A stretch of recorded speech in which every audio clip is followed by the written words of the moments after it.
नमस्कार, KP news 24/7 में आपका स्वागत है। मैं हूं पूजा आपके साथ। आइए सबसे पहले देखते हैं मुख्य समाचार। अनुचित कन्नड़ अनुवाद सिद्धरामैया ने केपीएससी राजपत्रित प्रोबेशनर्स परीक्षा दोबारा आयोजित करने का दिया आदेश।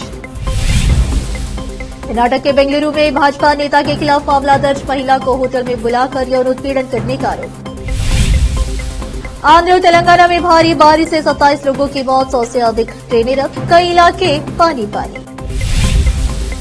मुंबई में बस चालक से स्टीयरिंग छीनने लगा शराबी, अनियंत्रित वाहन की चपेटे में आने से महिला की मौत। आप विधायक अमानतुल्लाह खान को ईडी ने घर पर छापेमारी के बाद किया गिरफ्तार। मनीष सिसोदिया और के कविता के बाद के विजय नायर को भी सुप्रीम कोर्ट से मिली जमानत।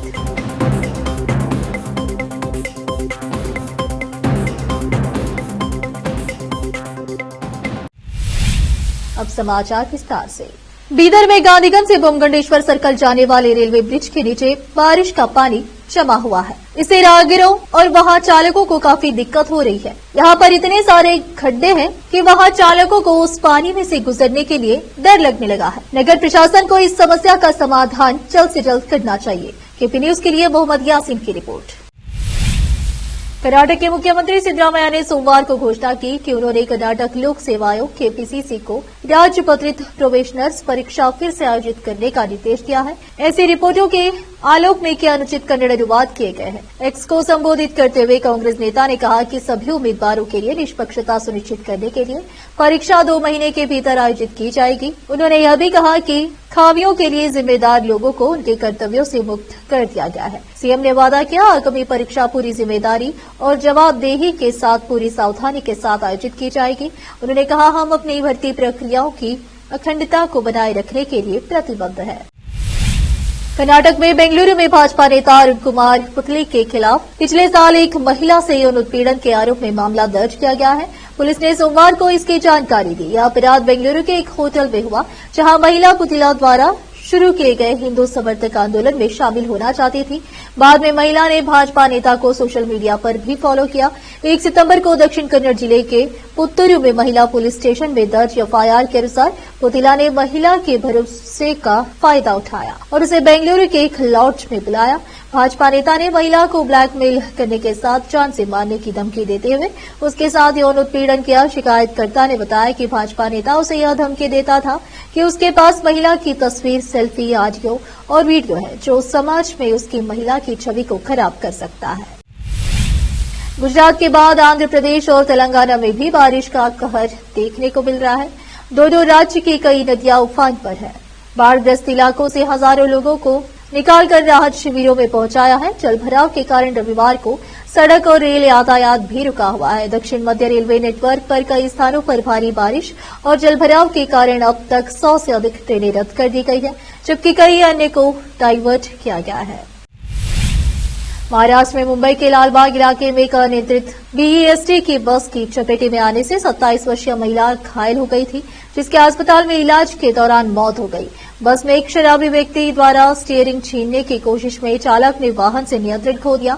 इस दौरान बस ने पैदल यात्रियों, कारों और 2 पहिया वाहनों को टक्कर मार दी। इस हादसे में 10 लोग घायल हो गए, जिसमें से 3 गंभीर रूप से घायल हैं।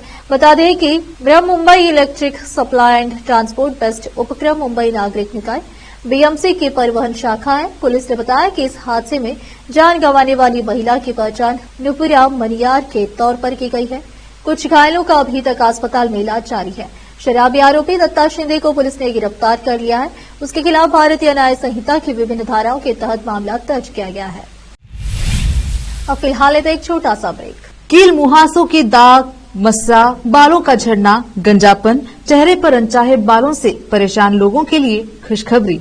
अब इन सभी प्रकार की समस्याओं को दूर करने के लिए शहर बीदर में खुल गया है Biyani skin and hair clinic, cosmetic and laser centre, जहां पर त्वचा, बालों एवं चेहरे पर दाग धब्बे, शरीर में खुजली, नाखूनों से संबंधित बीमारी के अलावा और भी कई बीमारियों का इलाज किया जाता है। इसके अलावा बीदर में पहली बार यहां पर अनचाहे बालों को निकालने के लिए लेजर ट्रीटमेंट अवेलेबल है। अपने खोए हुए बालों के लिए पीआरपी और जीएफसी थेरेपी अवेलेबल है। यहाँ पर लेजर द्वारा टैटू भी रिमूव किया जाता है और मस्से भी निकाले जाते हैं। Doctor Vinay Kumar Biyani MBBS MD, consultant dermatologist, cosmetologist and trichologist की निगरानी में चलाए जाने वाले स्किन एंड हेयर क्लिनिक में आकर अपनी बीमारियों और समस्याओं को दूर कीजिए और इस क्लिनिक के इलाज से फायदा उठाइए।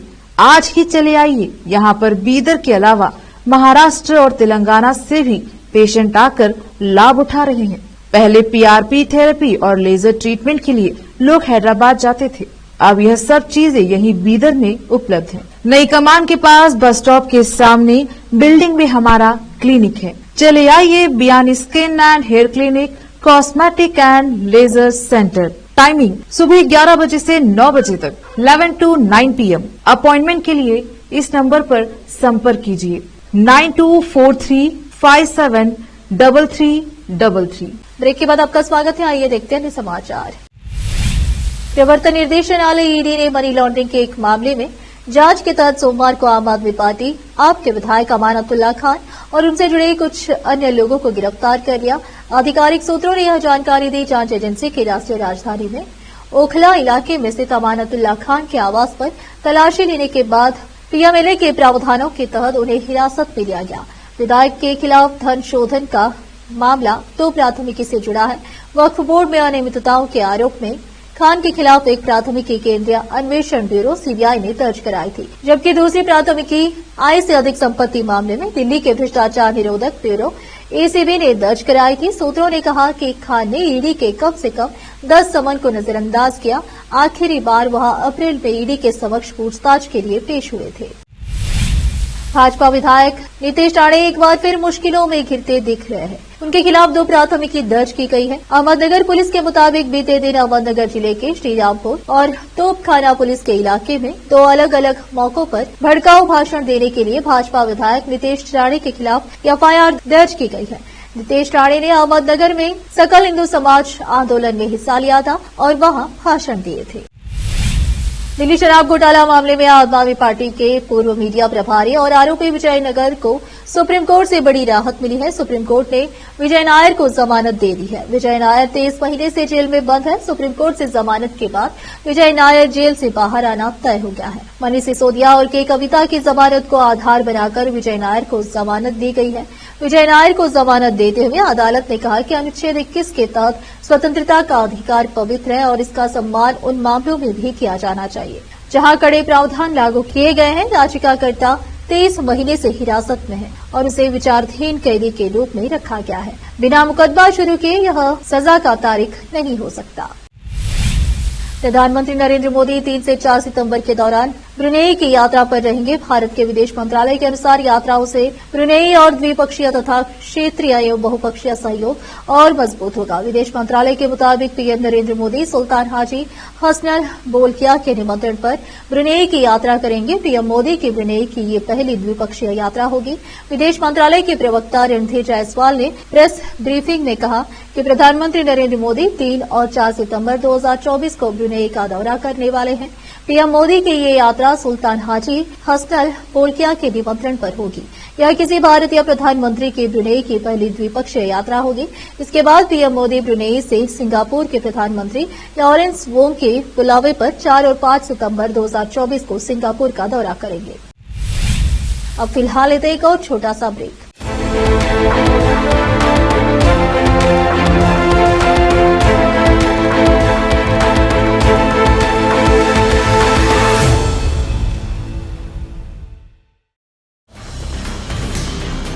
हिंदुस्तान के हर कोने में हम हैं मौजूद। 24 घंटे हालात पर गहरी नजर, खबरों से जुड़े चुपते सवालात और आपको दिखाता है धार्मिक, सामाजिक, राजनीतिक, लोकल और इंटरनेशनल न्यूज की सबसे बेहतर कवरेज जो आपको रखती है हर पल बाखबर। देश और दुनिया भर की खबर के लिए देखते रहें KP News 24/7। ब्रेक के बाद आपका स्वागत है। आइए देखते हैं समाचार। 65% आरक्षण मामले में सुप्रीम कोर्ट की तरफ से बिहार सरकार को बड़ा झटका लग चुका है। अब सुप्रीम कोर्ट वंचित आदिवासी और पिछड़े वर्ग के लिए आरक्षण से जुड़ी हुई राजद नेता तेजस्वी यादव की याचिका पर सुनवाई करेगा। हाईकोर्ट ने वंचित आदिवासी और पिछड़े वर्ग के लिए आरक्षण 50% से बढ़ाकर 65% करने के कानून को रद्द कर दिया था, जिसके बाद सुप्रीम कोर्ट ने हाईकोर्ट से इस फैसले पर रोक लगने से इनकार कर दिया था। सुप्रीम कोर्ट ने बिहार सरकार की याचिका पर सुनवाई के लिए सहमति जताते हुए कहा था कि अंतिम सुनवाई सितंबर में होगी। सुप्रीम कोर्ट में हाई कोर्ट के फैसले को चुनौती देने वाली आरजेडी का कहना है कि तमिलनाडु की तर्ज पर बिहार में भी आरक्षण की व्यवस्था लागू हो और इसे 9वीं अनुसूची में शामिल किया जाए, ताकि न्यायपालिका के समक्ष किसी तरह की चुनौती न आए। दरअसल बिहार सरकार को बड़ा झटका देते हुए पटना हाईकोर्ट ने पिछड़े वर्गों, अनुसूचित जातियों और अनुसूचित जनजातियों के लिए आरक्षण को 50 से 65% तक बढ़ाने के फैसले को 20 जून को रद्द कर दिया। असम पुलिस ने पारंपरिक बिहू गीतों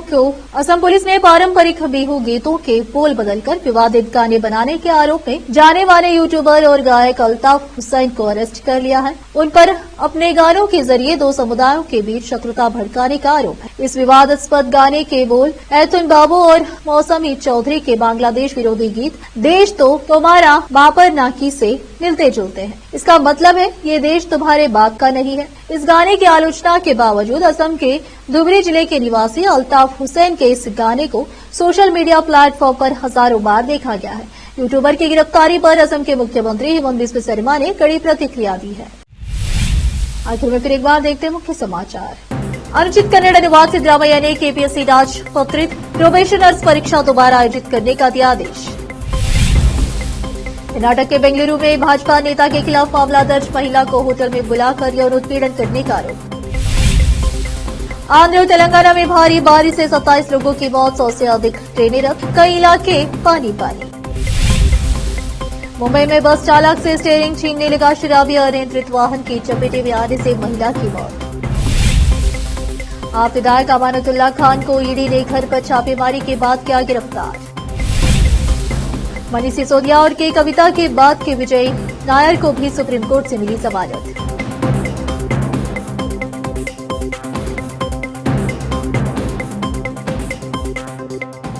केबी न्यूज में इस वक्त के लिए इतना ही। देश प्रदेश के समाचारों के लिए देखते रहिए आपका अपना चैनल केबी न्यूज 24/7। धन्यवाद।